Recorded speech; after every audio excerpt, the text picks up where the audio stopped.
Hello भाई दोस्तों, जय हिंद जय भारत। स्वागत है एक बार फिर से अपने यूट्यूब चैनल एसएससी स्टडी में। आई होप कि आप सब बढ़िया होंगे और अपने अपने एग्जाम की तैयारी जो है अच्छे से कर रहे होंगे। तो दोस्तों आज मैं लेके आया हूँ आपके लिए जनरल साइंस के कुछ मोस्ट मिक्स इंपॉर्टेंट क्वेश्चन जो कि बार बार ये परीक्षाओं में पूछे जाते हैं। चलिए दोस्तों अपने सेशन की ओर बढ़ते हैं। आप चाहे किसी भी ट्रेड से हो, आपके लिए सेशन जो है बहुत हेल्पफुल रहने वाला है। हम जो है और चारों ऑप्शन के बारे में डिस्कशन करेंगे। वीडियो को आपने स्किप नहीं करना है, वीडियो को पूरा देखना है, ठीक है। अगर आपको मेरा चैनल हेल्पफुल लगता है तो चैनल को शेयर करें और वीडियो को, ठीक है ना, शेयर करें, चैनल को सब्सक्राइब करें। पहला क्वेश्चन है, अम्लीय विलयन का पीएच मान होता है 7 से कम, दूसरा है 7 से अधिक, तीसरा है 7 या फिर डी अम्ल। तो क्या होता है इसका राइट आंसर? तो इसका राइट आंसर रहेगा 7 से कम। 7 से कम जो है ये अम्लीय विलयन का पीएच मान होता है। दूसरे ऑप्शन की बात करते हैं तो दूसरे ऑप्शन में क्या कहा है? 7 से अधिक। तो 7 से अधिक होता है हमारा क्षारीय विलयन का पीएच मान, जो ये क्या होता है, ये 7 से अधिक होता है, ठीक है। ऑप्शन नंबर 2 की बात करें तो ऑप्शन नंबर 3 की बात करते हैं, उदासीय विलयन का पीएच मान क्या होता है? ये 7 होता है, ठीक है ना। अम्ल की बात करें तो अम्ल नीले लिटमस पत्र को लाल करता है। ये क्या करता है? अम्ल जो है नीले लिटमस पत्र को ये लाल कर देता है, ठीक है ना, अम्ल। चलिए फिर आगे बढ़ते हैं दूसरे क्वेश्चन की ओर। दूसरा क्वेश्चन है, ऐसे परमाणु जिनके परमाणु क्रमांक समान परंतु द्रव्यमान विभिन्न है कहलाता है संभारिक या फिर समस्थानिक परमाणु संख्या, इनमें से कोई नहीं। तो क्या कहलाता है? तो इसका राइट आंसर रहेगा, सभी ने जो टेस्ट कंप्लीट लगाना है और चैनल को सब्सक्राइब करना है, ठीक है। क्वेश्चन नंबर दूसरे का राइट आंसर हो जाएगा ऑप्शन नंबर बी, समस्थानिक जो है ये इसका राइट आंसर हो जाएगा, ठीक है। तो संभारिक की बात करते हैं तो संभारिक क्या है?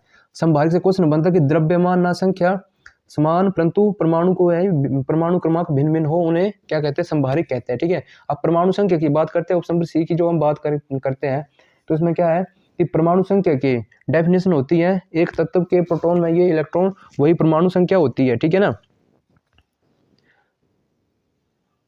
चारों ऑप्शन के हम जो है ये पोस्टमार्टम करेंगे।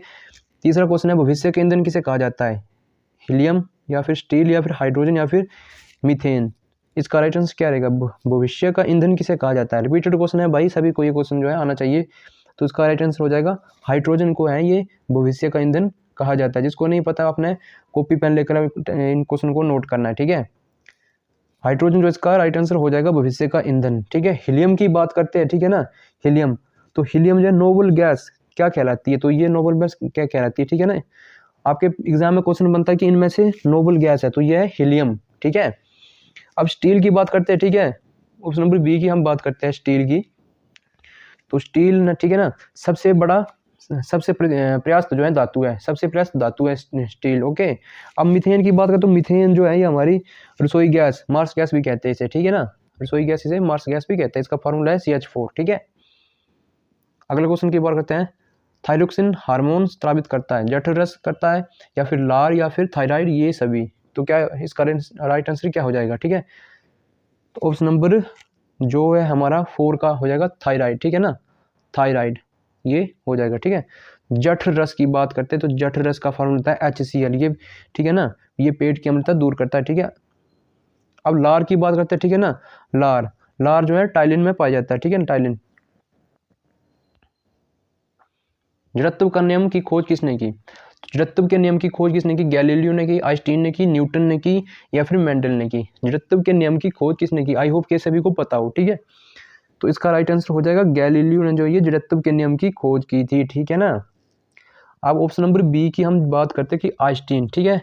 तो आपके एग्जाम में क्वेश्चन बनता है कि ठीक है ना, E = mc², ठीक है ना। ये जो है इसका नियम प्रतिपादित किया था, किसने किया था? ये किया था आइंस्टीन ने, ठीक है। अब न्यूटन की बात करते हैं, ऑप्शन नंबर सी की जब हम बात करेंगे कि गति के नियम दिए, ठीक है ना, इसने जो है गति के नियम दिए हैं। न्यूटन ने क्या किया है? गति के नियम दिए हैं, ठीक है, गति के नियम दिए इसने। अब मेंडल की हम बात करते हैं, ठीक है ना। तो आनुवंशिकता के जनक जो है ये किसे कहा जाता है? तो ये मेंडल को कहा जाता है, ठीक है, आनुवंशिकता के जनक, राइट। चलिए अगला देखते हैं, टीबिया नामक हड्डी पाई जाती है, तो कहाँ पाई जाती है? टीबिया नामक हड्डी जो पाई जाती है कहाँ पाई जाती है? टीबिया नाम की हड्डी जो है ये जांग में पाई जाती है या फिर टांग में या फिर कान में या फिर कूल्हे में। तो टीबिया नाम की हड्डी जो है ये टांग में पाई जाती है और ये सबसे लंबी हड्डी होती है, सबसे बड़ी हड्डी होती है, ठीक है। चलिए आगे बढ़ते हैं। क्वेश्चन नंबर 7 है हमारा, पायरिया से कौन सा अंग प्रभावित होता है? यकृत, मुसूड़े या फिर गला या फिर फेफड़े। तो पायरे से कौन सा अंग प्रभावित होता है, तो ये होता है मसूड़े जो है ये पायरे से प्रभावित होते हैं। ठीक है, अब यकृत की बात करते हो, यकृत तो आपके एग्जाम में क्वेश्चन बनता है कि पीलिया, ठीक है ना, पीले किस अंग को प्रभावित करता है, तो ये करता है यकृत को। ठीक है, अब गले की बात करते हैं, ठीक है, तो गला डिप्थीरिया, डिप्थीरिया जो ये गले में होता है। ठीक है, अब फेफड़े की बात करते हैं, ठीक है, तो निमोनिया किसको प्रभावित करता है, तो ये करता है फेफड़े को जो है निमोनिया प्रभावित करता है। राइट, चलिए अगले क्वेश्चन की ओर बढ़ते हैं। अगला क्वेश्चन है हमारा, इनमें से जीवन रक्षक धातु किसे कहा जाता है, इनमें से जीवन रक्षक धातु किसे कहा जाता है। ठीक है, रेडियम, प्लूटोनियम, यूरेनियम, सोना, तो किसे कहा जाता है जीवन रक्षक धातु, इसका राइट आंसर हो जाएगा रेडियम को जो है ये जीवन रक्षक धातु कहा जाता है। अब बी की हम बात करें कि प्लूटोनियम, तो इसे भय की धातु कहा जाता है, किसे, प्लूटोनियम को जो है ये भय की धातु कहा जाता है। और यूरेनियम की बात करें तो इसे आशा की धातु कहा जाता है। सोना आघातवर्धनीय कहता है, ठीक है ना, आघातवर्धनीय कहलाता है। चलिए क्वेश्चन नंबर 9 की ओर बढ़ते हैं। क्वेश्चन नंबर 9 है हमारी स्क्रीन में, इसको मैं रफ कर देता हूँ। क्वेश्चन नंबर 9 है, डायनामाइट बनाने में किसका प्रयोग किया जाता है। ठीक है, इसका राइट आंसर क्या हो जाएगा, बेंजोइक या फिर हिपोरिन, एंजाइम, नाइट्रोग्लिसरीन। डायनामाइट बनाने में किसका प्रयोग किया जाता है, तो डायनामाइट बनाने में जो ये नाइट्रोग्लिसरीन का प्रयोग किया जाता है। ऑप्शन नंबर डी, ठीक है, ऑप्शन नंबर डी जो इसका राइट आंसर हो जाएगा। चलिए फिर आगे बढ़ते हैं क्वेश्चन नंबर 10 की ओर। क्वेश्चन नंबर 10 है हमारा, दूध का सफेद रंग किस कारण होता है, दूध का सफेद रंग किस कारण होता है, कैरोटीन के या फिर कैसीन के या फिर लैक्टोबैसिलस के या फिर कुर्कुमिन में। ठीक है, तो दूध का सफेद रंग जो है कैसीन के कारण होता है। ऑप्शन नंबर बी, दूध का सफेद रंग, ठीक है ना, दूध का सफेद रंग, ठीक है ना। अब देखो आगे बढ़ते हैं क्वेश्चन नंबर 11 की ओर। क्वेश्चन नंबर 11 है, इलेक्ट्रॉन पर कौन सा धन आवेश होता है, धनावेश होता है, ठीक है, या फिर उदासीन होता है या फिर ऋणावेश होता है, ये सभी होता है। तो इसका राइट आंसर हो जाएगा ऋणावेश। क्या हो जाएगा, इलेक्ट्रॉन पर कौन सा आवेश होता है, तो ये होता है ऋणावेश, इलेक्ट्रॉन। ठीक है, अब बात करते हैं कि धनावेश की बात करते हैं तो ये होता है प्रोटॉन। ठीक है, प्रोटॉन में क्या होता है, धनावेश होता है। ठीक है, धनावेश जो है ये प्रोटॉन में होता है। ठीक है, अब देखो उदासीन की बात करते हैं तो उदासीन, ये देखो न्यूट्रॉन, ठीक है, न्यूट्रॉन में होता है। ये न्यूट्रॉन जो है, न्यूट्रॉन उदासीन होते हैं। ठीक है, इन पर कोई चार्ज नहीं होता है, ठीक है ना, इन पर कोई चार्ज नहीं लगता है। चलिए फिर आगे बढ़ते हैं क्वेश्चन नंबर 12 की ओर। आंख, कान, नाक को देखने के लिए किस दर्पण का प्रयोग किया जाता है, उत्तल दर्पण, अवतल दर्पण, समतल दर्पण, ये सभी। तो आंख कान को देखने के लिए किसका प्रयोग किया जाता है, तो ये किया जाता है अवतल दर्पण का। ठीक है, अवतल दर्पण।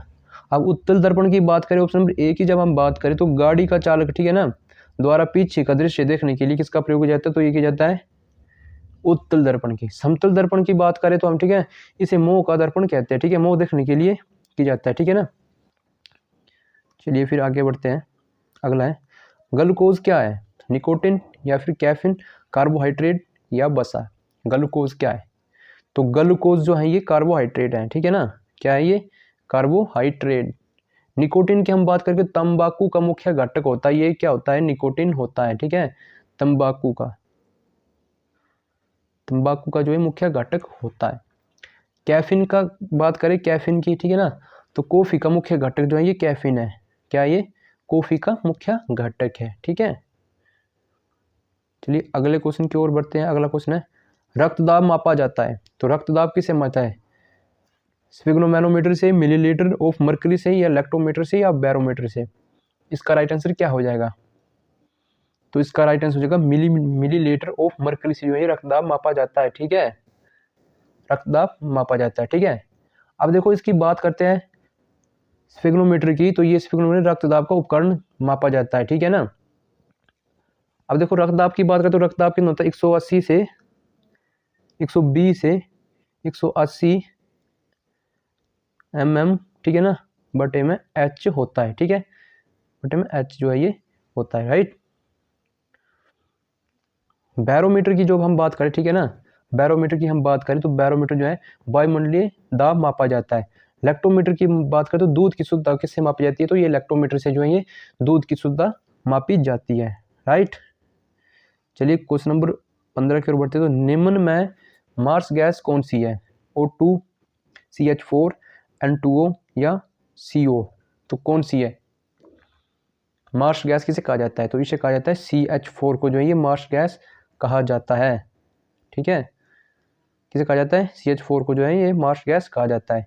अब O3 की बात करें तो ये ओजोन गैस है। ठीक है, O3। N2 की बात करें तो ये नाइट्रस गैस है। ठीक है, नाइट्रिक गैस जो है ये नाइट्रिक। ठीक है, अब CO की बात करें तो ये जो है जहरीली गैस है, एक जहरीली गैस है। ठीक है, अब क्वेश्चन नंबर 16 की हम बात करते हैं। ठीक है, कौन सा ग्रह आकार और द्रव्यमान लगभग पृथ्वी के समान होता है? इसका आंसर जो है आप कमेंट बॉक्स में मेरे को बताना है, ये आपके लिए होमवर्क रहेगा।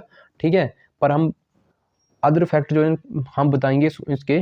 तो देखो, मंगल की बात करते हैं तो मंगल जो है ये लाल ग्रह है और पृथ्वी जो है ये, ठीक है ना, नीला ग्रह है। ठीक है, और बुध क्या है? ये हमारा छोटा ग्रह है। शुक्र की बात करें, ठीक है ना, तो ये शुक्र जो है ये पृथ्वी के जुड़वा बहन है, इसे कहा जाता है। ठीक है, पृथ्वी की जुड़वा बहन कहा जाता है। अब आपने बताना कि पृथ्वी के लगभग समान किस ग्रह का है। ठीक है, आपने कमेंट बॉक्स में मेरे को बताना है। आई होप कि आपको ये सेशन अच्छा लगे तो अपने चैनल को सब्सक्राइब करना है। जय हिंद, जय भारत। मिलते हैं अगले दिन नेक्स्ट